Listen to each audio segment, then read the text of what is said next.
Ok, já de volta, eu tenho mais informações chegando aqui para vocês, né? Muitos vídeos chegando. Primeiro eu vou mostrar um vídeo que voltando à rua, à Estrada da Posse, a situação agora da Estrada da Posse.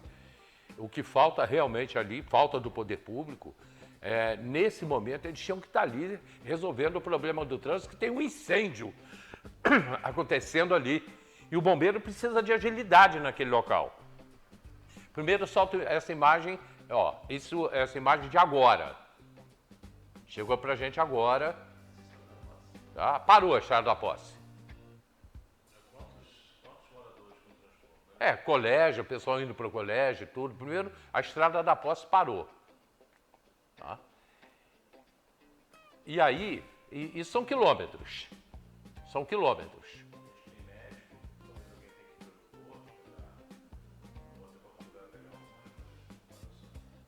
Agora, tem uma outra imagem de onde está acontecendo o asfalto, né?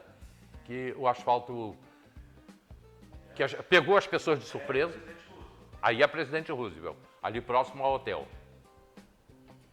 Essa é a Presidente Roosevelt. Então, o que está acontecendo é o seguinte, o que as pessoas estão dizendo, é o difícil acesso até do Corpo de Bombeiros na região. Isso é o que está acontecendo neste exato momento. Temos que falar sobre isso. Então, podemos falar. Eu queria, assim, às vezes a gente... Eu ouvi de um colega meu outro dia, ele falou assim, o poder público não pode atrapalhar a minha vida. Né? E aí você vê essa situação aí, né? Bom, primeiro de tudo, assim, né, talvez alguns espectadores podem estar pensando assim, poxa, por que não fizeram de noite? Né? Não fizeram de noite porque existem determinados tipos de asfalto que precisam do sol. Então, a cobertura quente, que a gente chama, né? Tem um termo técnico que eu não vou usar aqui, até porque eu não sei de qual todas as letras.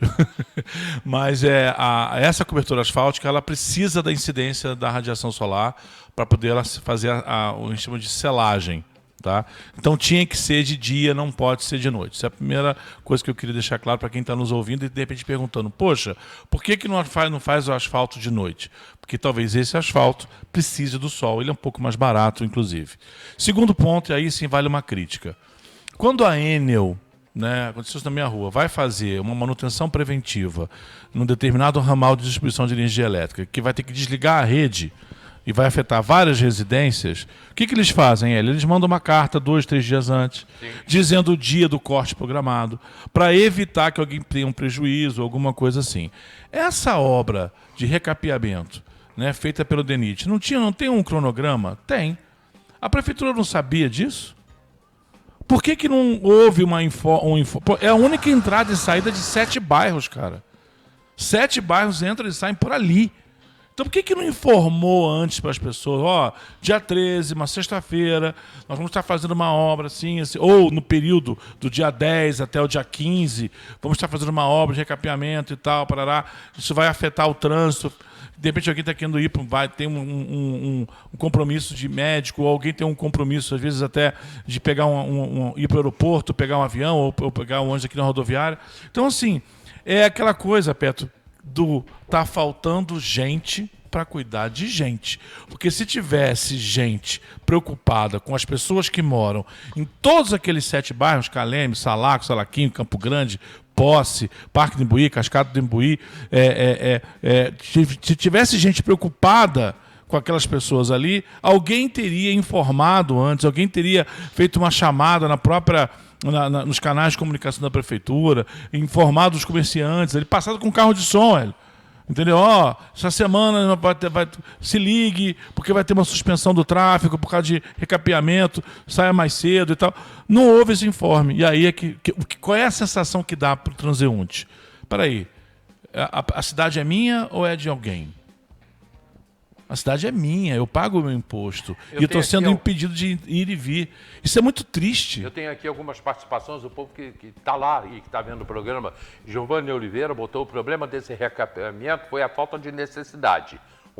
A pista estava boa e não foi feito nenhum aviso prévio alertando a população. Aí, tinha que ter um aviso. O trânsito está terrível. E a opção de rota é a estrada do Parque do Imbuí, acessando pelo Quebra-Frascos, pelo Caleme e Parque Bom Jardim.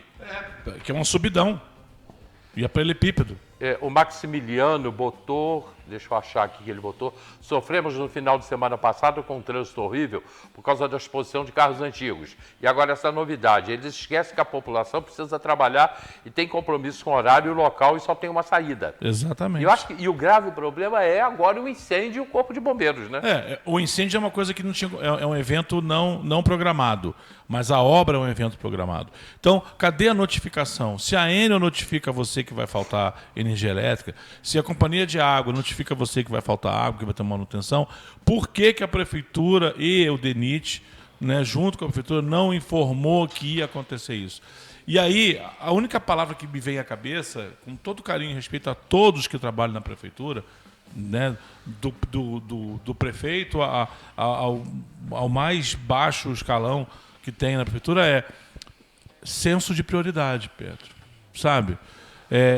Eu não consigo achar que seja descaso, entendeu, Hélio? Eu não vejo assim, porque tem gente que mora lá e é da prefeitura, entendeu? E também está sofrendo. Eu acho que é a questão do senso de prioridade. Você tem que priorizar, informar o transeunte.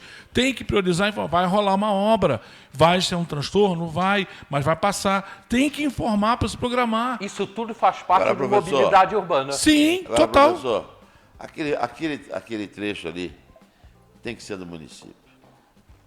Eu não participei do estudo daquilo ali, né? Foi uma discussão que não veio na a verdade, Petro, aquilo lá tem a ver em parte com a Eco Rio Minas, por causa do deslocamento da praça de pedágio, da expansão até da concessão até Não, qual trecho? o trecho da Presidente Roosevelt, que puxou o Marco Zero lá para a entradinha ali da Paineiras, onde hoje é a PRF. Né? Mas Marco Zero dessa estrada, mas essa estrada é federal. Então, o que o E Petro o que tem a Eco Rio Minas com isso? Porque tem a ver com a distribuição do que foi feito. Da malha, entendeu? Eles puxaram o Marco Zero ali, porque aí o DENIT, através do Ministério do Transporte, assumiu o compromisso de manutenção daquela estrada. Sim. Inclusive, gerou um problema, porque aquela pista do retorno, que passa em frente à igreja, passou a ser área de jurisdição da PRF. Eu dou aula nas duas escolas, uma já não está mais ali, mas uma escola que continua ali. E aí ficou uma discussão, porque pela lei municipal, você pode estacionar o carro com duas rodas na calçada e duas rodas na pista de rolamento. Como ali virou estrada, eu preciso botar o carro totalmente fora da estrada. Então, eu tenho que botar o carro com as 4 rodas na calçada. Então, durante um período, o pessoal da PRF ficou não houve multa, mas houve uma notificação da mudança da liberação de estacionamento ali, que não poderia mais ser 2 na calçada, 2 na pista, e sim as 4 na calçada, porque ali passou-se uma BR e eu não posso ter um carro parado na BR. Olha que loucura. Assim, a gente tem uma situação complicada ali. Né? Veja bem, nós estamos dentro de um assunto que é a mobilidade urbana. Sim. Mobilidade urbana. Deixa eu pegar esse termo mobilidade urbana e ir para a reta aqui, para a nossa reta, que Roberto Petro, prefeito, ele colocou os pardais eletrônicos. Eu, por exemplo, sou amplamente favorável a pardal eletrônico, que vai doer no bolso. Eu não gosto de quebra-molas, porque quebra-molas eu acho Também que atrapalha... dói no bolso. Não, dói no bolso também quando o carro quebra. Mas eu acho que atrapalha muito mais do que ajuda o quebra-molas. Tem lugar que é até necessário. Tá? Agora, para isso tudo, precisa de uma guarda municipal fiscalizando. Olha como tudo chega num ponto só, né? Cai em gente. Cai em gente. Chega tudo num ponto só. Então, o que a gente precisa de um projeto de mobilidade urbana? Ah, mas aquilo era uma fábrica de dinheiro ali na reta quando tinha os pardais eletrônicos. Como é que funcionou aquilo, Roberto? A arrecadação foi muito pequena na época, porque a gente colocou uma velocidade até razoável. Era 50? Era 50. 50. Era até razoável. E, na verdade, se você considerar o prejuízo financeiro que alguém teve com multa, com a perda de vida que tinha ali, não tem nem comparação. Porque se evitou de acidente com a lombada eletrônica, que é o pardal, uma coisa absurda, né? E no começo a gente apanhou muito, mas no final todo mundo já estava acostumado e estava resolvido o problema. Eu odeio quebra-mola. Eu odeio quebra-mola. E normalmente quebra-mola, né, ele também é moeda de troca política. Sim. Eles não respeitam a legislação. Muitas vezes não. Aí você vê os quebra-molas que tem a altura e a largura é completamente fora do regramento. Porque o cara vai lá e bota, ó, vou fazer o quebra-mola ali para agradar o fulano que pediu. Para mim, quebra-mola é atestado de má educação no trânsito para uma cidade. A gente, assim, quebra-mola é uma invenção, é igual a... quebra-mola só tem no Brasil, né? Não existe quebra-mola fora do Brasil. Né? Você criar um obstáculo numa via pública para o tráfego, isso é um absurdo. Na né? Irlanda tem também. Tem na Irlanda? Tem, porque eu estou acompanhando uma série policial irlandesa e lá tem quebra-molas. Tem quebra-molas. Mas, assim, minha referência é Estados Unidos e tal, e não tem lá, pelo menos não tem. E aí, o que acontece? A gente tem que entender duas coisas importantes. Primeiro, existem alguns lugares que precisam de redutor de velocidade. E existem alguns lugares que precisam de garantir que a velocidade não passe de um certo limite. Então, ali no caso da reta, né, você tem ali uma via expressa, né, uma artéria principal da cidade, velocidade média da velocidade da pista é 50 por hora, e você tem várias faixas de pedestres, e as pessoas têm que passar de um lado para o outro, e você não põe o sinal de trânsito ali. Então, se você não põe o sinal de trânsito, você precisa viabilizar uma garantia de velocidade para que a pessoa que vai atravessar possa ser enxergada pelo motorista e ele possa parar. Aliás, falta a mãozinha, que lá em Brasília tem um desenho, faça o sinal com a mão para a pessoa parar, o que está na CTB, no Código de Trânsito Brasileiro. Então, assim, a gente precisa de determinados lugares que o pardal ele tem muito mais funcionalidade do que um quebra-molas. Agora, por exemplo, tem outros lugares que não. Ali na Fileuterpe, na descida, quando você desce dos operários, tá? Das casas populares ali, tem um Szinho ali. Você, bem um pouco antes de chegar, não tem aquela bomba da SEDAI? Na antiga SEDAI, tem uma bomba, uma caixa com bomba d'água ali que sobe lá para cima. Ainda não achei onde você está falando. Vem do Presidente Bernardo, vem subindo. Tá. Aí você tem a entrada para aquela praça ali para baixo, Casas Populares, continua subindo. Aí tem a entradinha para as Casas Populares de cima, pela parte mais alta. Sim. Ali tem uma curva, seguindo na Fileuterpe, tá? Até aquela rua que vai dar para Araras. Ali asfaltaram, até o Arley que fez, tá um asfalto muito bom. Só que ali está tendo muita velocidade. E tem a questão do estacionamento do comércio e de gente que passa para um lado para o outro. Está para acontecer um atropelamento grave ali. Eu já medi ali, porque eu vou na igreja, passo por ali, né? E eu já medi que está dando uma média de 45 km por hora ali. Para aquele trecho é um absurdo. Então ali não cabe um pardal, mas cabe o quebra-mola. Ali. Ou você botar aqueles gelo baiano pequeno, com pisca-pisca, né? Que o cara vai ter que frear, porque senão ele vai ferrar o pneu dele. Ali não cabe um pardal, mas cabe um quebra-mola. Agora, na reta, cabe o pardal, porque eu preciso deixar o trânsito fluindo. Né? E você tem algumas soluções, por exemplo, gente, olha só, eu espero que a gente consiga fazer o plano de mobilidade urbana tão logo o plano diretor saia da comissão de redação final e justiça da Câmara. Está parada lá, né, na mão do presidente dessa comissão, que eu não vou falar o nome aqui, que eu falei muito no conselho, no Congresso, no Congresso do município aqui da cidade, eu falei bastante o nome do vereador, o secretário até me chamou a atenção, eu falei, mas está com ele. A gente tem que fazer o plano de mobilidade. E o plano de mobilidade, ele implica em você sentar com as pessoas e ouvir as pessoas. Não existe um plano de mobilidade feito dentro do gabinete. Plano de mobilidade é ouvindo gente, Petro. É sentar com as pessoas e conversar. Então, assim, haverão determinadas coisas que vão ser definidas bairro a bairro, quando a gente fizer o plano de mobilidade, que é decisão daquela população. Que, de repente, Hélio, vai desagradar um comerciante. Sinto muito comerciante. A sua faixa de pedestre vai sair dali. Porque eu preciso deslocar ela. Nós temos um problema aqui na reta, grave ali perto do APA, entendeu? Que eu tenho faixa de pedestre no lugar errado por causa de comerciante que ficou revoltadinho. Desculpa, comerciante. Entendeu? Nós vamos atender o que a população falar quando fizer o plano de mobilidade urbana.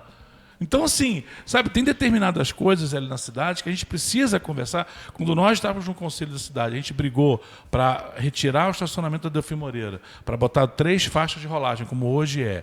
E ali na Jornalista de Djalma, que é o pedacinho do Oligário Bernardes, ali são 3 faixas de rolagem, Pedro.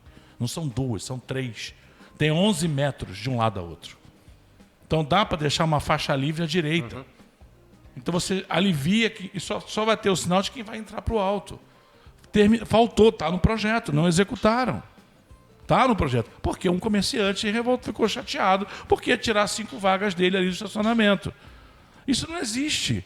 A cidade é da população e é da maioria, percebe? Então, o plano de mobilidade, a revisão do plano diretor, que implica em você chamar as pessoas para que cidade a gente quer, é fundamental para todo mundo participar e opinar. E eu sinto muito, senhor comerciante bicentenário, de família tradicional da cidade, dono de 80% dos imóveis comerciais da cidade, né?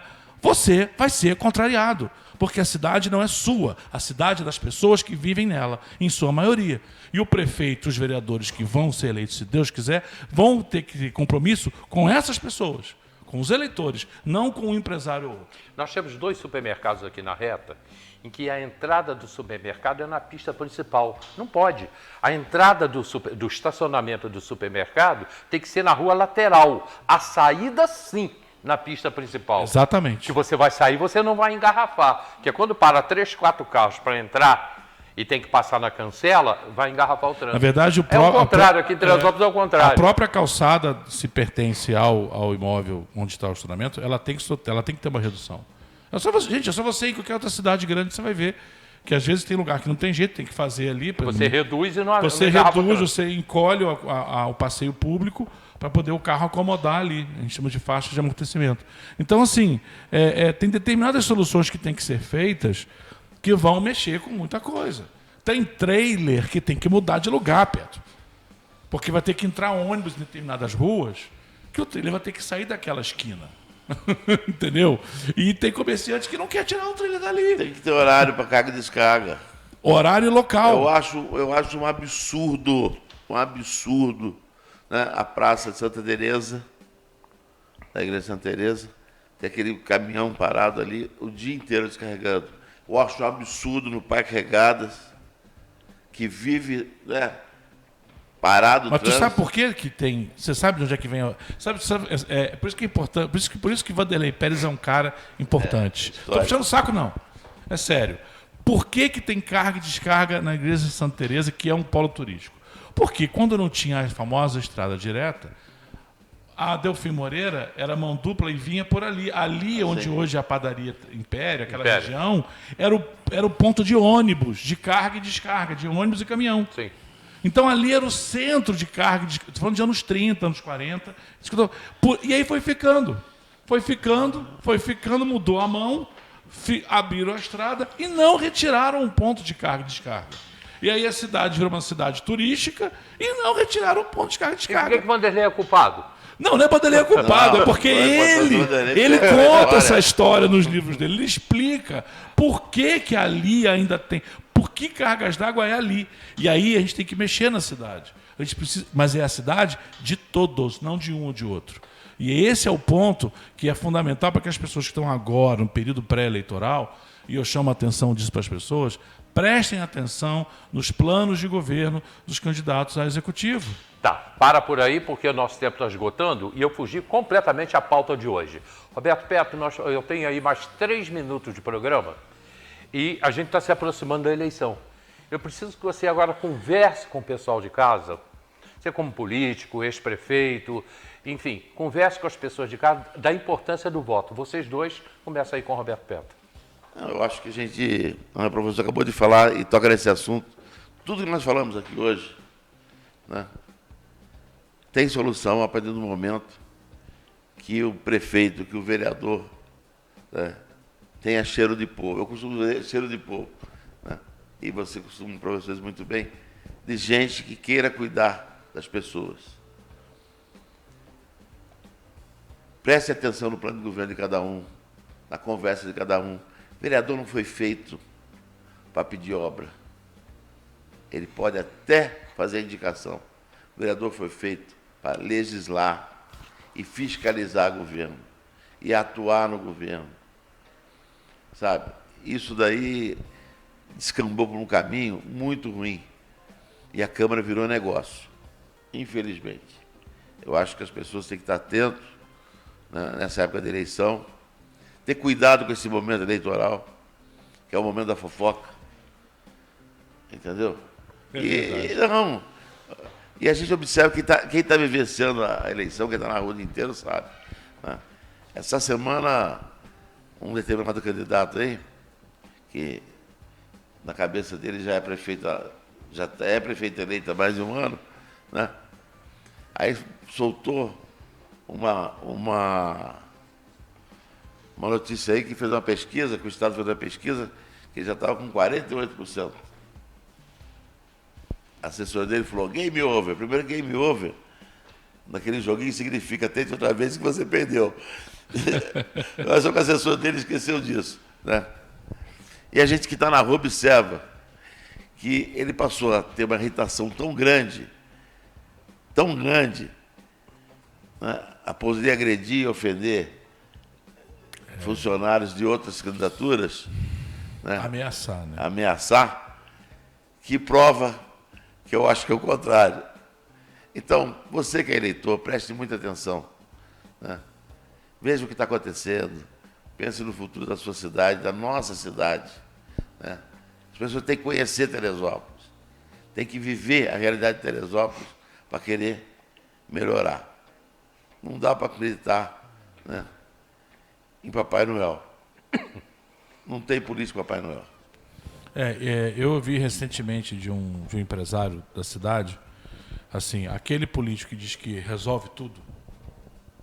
Não, eu resolvo tudo. Ele teme, porque é o efeito Dunning-Kruger. Não sei se o pessoal conhece. E esse empresário, eu tenho um pensamento muito parecido com o dele. Então a gente estava conversando sobre isso. Assim, as pessoas têm que se cercar de pessoas para poder buscar as melhores soluções. Então, quando você tem um determinado político que se coloca na condição de ser candidato a majoritário, ou seja, prefeito, governador, presidente, e ele não busca se cercar do maior número de pessoas possível, ele se retém a um grupo pequeno, sabe? O que a gente tem ali? A gente tem 3 aspectos perigosos. Primeiro aspecto perigoso, ninguém governa sozinho. Então, se você tem um arco político muito limitado, após você ganhar a eleição, o próprio Pablo Marçal falou isso numa entrevista recentemente, ele vai ter que entrar numa negociação que não é uma negociação de projeto, e sim vira comércio. É uma negociação de tomar lá da cá. Então, esse é o primeiro ponto. Então, um político que não consegue juntar um arco grande de apoiadores... Em cima da hora de encerrar e chegou coisa nova. E aí você tem essa questão. O outro ponto importante é, a gente precisa entender que o momento de você fazer a mudança é na urna. Então, se você está pensando em não ir votar, se você está pensando em, não vale a pena, é tudo igual. Não é tudo igual. Vá até a urna, não vote branco, não vote nulo. Escolha um candidato, assuma a sua responsabilidade cívica. Escolha um candidato. Pode ser que o candidato que você queira para prefeito não seja do mesmo grupo do candidato que você queira para vereador. Tudo bem, problema nenhum, não é venda casada. O ideal é que seja, mas tudo bem. Mas se posicione na urna. E mais importante, se alguém for até você e perguntar, vem cá, vou votar em quem? Em quem você acha que eu devo votar? Opine, dê a sua opinião. Seja um cidadão de Teresópolis que ama Teresópolis e declara, eu voto em fulano. Passando umas informações sem aqui, medo, né? Sem medo. A produção passou para mim. O trecho da presidente Roosevelt, a Guarda Municipal não pode multar por ser uma estrada federal. Exatamente. Não existe lei municipal que deixa 2 rodas na calçada. A prefeitura é que permite, mas não pode pelo Código de Trânsito. Calçada é para pedestres. A calçada é destinada a pedestres, apesar de ser um espaço público, seu uso é claro e não é permitido estacionar veículos, mesmo que o carro estacione com 1 ou 2 rodas. Fomos buscar ali no CTB. Essa informação. A calçada é responsabilidade do dono do imóvel.